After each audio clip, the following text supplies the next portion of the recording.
Welcome to the Success in Africa podcast with Dr. Modupe, your weekly dose of leadership vitamins to make you successful in Africa.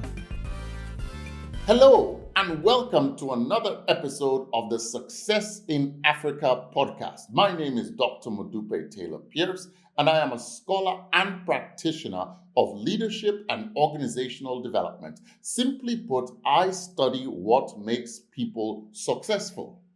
I have been doing this for 3 decades with a particular focus on studying people in Africa. And in this podcast, I share stories, lessons, and insights about people having success in Africa. I created this podcast because I have a vision for Africa. I have a vision of Africa becoming a middle-income continent by 2030 and a high-income continent by 2040. And for that to happen, I need you and every other African watching or listening to this podcast to become successful. So, if you want to be successful in Africa, I encourage you to like and subscribe to this podcast. This episode is brought to you courtesy of BCA Online, the one-stop shop for mastering leadership. Joining BCA Online is free, and it gives you access to countless hours of knowledge, videos, and a plethora of resources on leadership that will enhance your capacity. If you've got questions that you want me to answer after watching this video, just log on to BCA Online. The link is on the screen, and post your questions there. That is where I will respond. Today's episode, I title it From Minds to Millions. It's about a man whose name has become a symbol of both business success and social responsibility. He's from South Africa, Dr. Patrice Motsepe. Born in 1962 in Soweto, South Africa, Patrice grew up during the height of apartheid. Yet, despite the systemic challenges, he developed a mindset of resilience and enterprise very early on. You see, his grandfather was an entrepreneur, owning a retail shop. His father, too, Augustine, was a school teacher turned small business owner. And he made young Patrice help out in the family's spaza shop, learning customer service and negotiations and purchasing at a young age. Early in the mornings, as early as 5 a.m., his father would take young Patrice with him to go and buy the wares that they would then sell in the shop. In fact, whenever he was home from boarding school, Patrice would be very envious of his mates who got to do exciting things for the holidays while he was stuck behind a shop counter having to engage customers and sell products in his father's shop. He developed an early aversion to his father's version of entrepreneurship. And frankly, Patrice resolved that he was going to follow a professional career. He thought about medicine, but he said he didn't like blood, so he went with law. This is how he ended up studying law in the university. He earned his law degree from Wits University, specializing in mining and business law, 2 areas that would eventually define his destiny.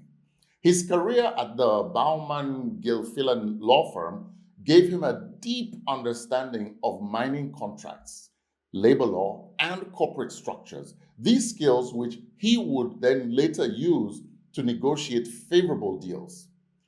His legal network also connected him with mining executives and financiers who would later back his ventures. Now, despite his early aversion for sitting behind a shop counter and selling his father's wares, Patrice learned some very valuable lessons from his experience in entrepreneurship in his dad's business. He learned from his dad that, first of all, the customer is always right, and satisfying the customer leads to successful business. The customer is always right, and satisfying the customer leads to successful business. He also learned how to laser focus on profitability, because his dad focused on the profitability of every single item in their shop. And that taught him the importance of learning the numbers of a business and the keys to profitability. When he was working as a lawyer serving the mining firms, he noticed that many of them were rather inefficient and really didn't have that kind of laser focus on profitability. And especially their operations that were run by these larger conglomerates, they really were not very, very efficient or focused on profitability. Now, these places were also owned generally by whites. Now, Patrice, being the lawyer, having done a lot of research for these law contracts, knew that the demand for gold, which was, for the most part, what was mined by these clients of Patrice, it would go through cycles. And in down cycles, it would probably create some opportunities disguised as problems. In the early 1990s, Patrice launched a company called Future Mining, a small contract services mining company. This business really just specialized in cleaning the gold dust from mine shafts for big companies. Payment was based on a low base wage plus a share of the gold recovered, a model that just kept his costs very low while generating strong margins.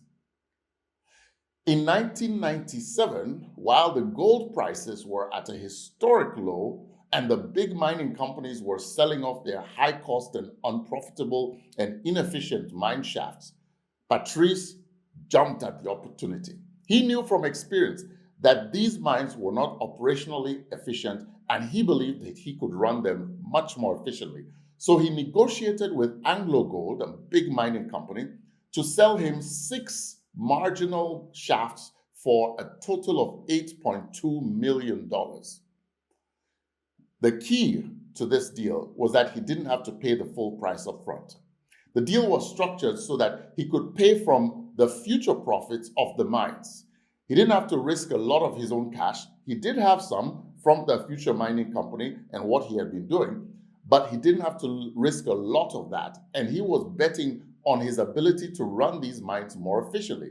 In the meantime, AngloGold was happy to get unprofitable assets off their books and take advantage of the Black empowerment policy that was in existence post-apartheid in South Africa.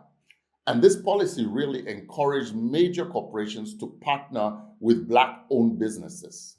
So it was a great marriage. Patrice saw the opportunity to run a mine more efficiently, the opportunity to leverage changes in policy in order for him to jump into a business and own something that frankly had a value that he would not have ordinarily had enough cash for. Within 1 year, his operational changes that Patrice put in place turned the mines to be profitable. These operational changes included, he did some serious cost cutting, especially at the management level. He also introduced a fairly innovative thing that he had been doing from Future Mining, which was really profit sharing with the workers. He would tell the workers, listen, I don't have the money to pay you the same kind of money that these big companies are paying, so you're going to have to accept a lower base salary. However, he then had a profit sharing thing that made it such that if they did their jobs properly and the company made the profit, these workers would actually go home with more money than they would have normally. It worked like a charm. Not only was he able to turn around these 6 mines, making them profitable, he was also able to repay AngloGold fairly quickly, which gave him the capital to expand. And he then did his expansion under a new company name called African Rainbow Materials, or ARM. And this is the company that Motsepe is known for today. So over the years, ARM has successfully acquired more mining assets And under Patrice's leadership, it has grown into a multi-million-dollar company with a market capitalization of over $2 billion. And it is currently traded on the Johannesburg Stock Exchange. The company that has also expanded into the mining of iron ore, manganese, and platinum. Now, Patrice is also very passionate about giving back. He recognizes that the same way that he was given opportunity and access to education.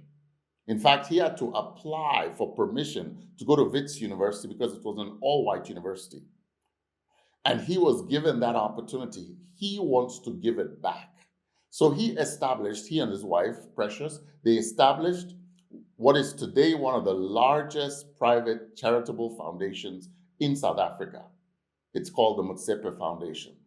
And this foundation impacts and provides support for education, skills development, health, women's empowerment, disaster relief, and economic development, especially focused on youth, because Patrice is very passionate about helping the youth to become empowered and help themselves. A percentage of the profits and dividends from ARM every year is committed to the foundation. And also, Patrice and his wife have also joined that giving pledge. They joined it in 2013, along with other billionaires like Warren Buffett, Bill and Melinda Gates, that they have now committed to donate half of their wealth to philanthropy during their lifetimes. Now, what can we learn from the journey of Patrice Motsepe? There are 4 lessons that I have gleaned from this journey. Number 1, see opportunity where others see waste. Notice the first business that Patrice got into was literally a business of cleaning up after the big mining companies, taking the little gold dust that they were too busy to stop and collect themselves. Also, in terms of buying mine shafts, he bought the ones that these companies thought are not profitable. By seeing opportunity where others saw waste or problems, Patrice was able to turn these unprofitable areas into absolute pure gold. He understood that wealth could be found in overlooked spaces, and that in every single problem lies an opportunity. That's lesson number 1. Lesson number 2 is learn how to use policy and policy windows wisely. Patrice, perhaps because of his background as a lawyer, but not exclusively because of that, he understood the Black empowerment laws and policies. He didn't just understand it and ignore it. He understood it and saw the opportunity for he himself to leverage it. By taking advantage of these Black empowerment laws, he positioned himself to be able to become a partner with a company that was 10,000 times bigger than his little fledgling company. And he was able to build his own company into a real player. He didn't just seek political favor, but he built value. He went to these big companies. He wasn't scared to go and meet them because he understood the policies that would affect their lives and their profitability. And he went after it. Lesson number 3, bloom where you are planted. Start with what you know. You know, Patrice, having had training as a lawyer, having worked in the mining sector, leveraged his relationships there and his experience to see the opportunities and take advantage of them. Also, it is because of how well he performed as a lawyer that he was able to then get these companies or these executives and the financiers to back him in his initial operations. Imagine if he had been a mediocre lawyer. Would they have backed him? Absolutely not. So he excelled in his work. And this is what gave the potential partners the confidence to say, let's back this gentleman. That's lesson number 3. Lesson number 4, give back. Motsepe made his money fairly quickly, but he never lost touch of what it meant and what it felt like to not have money.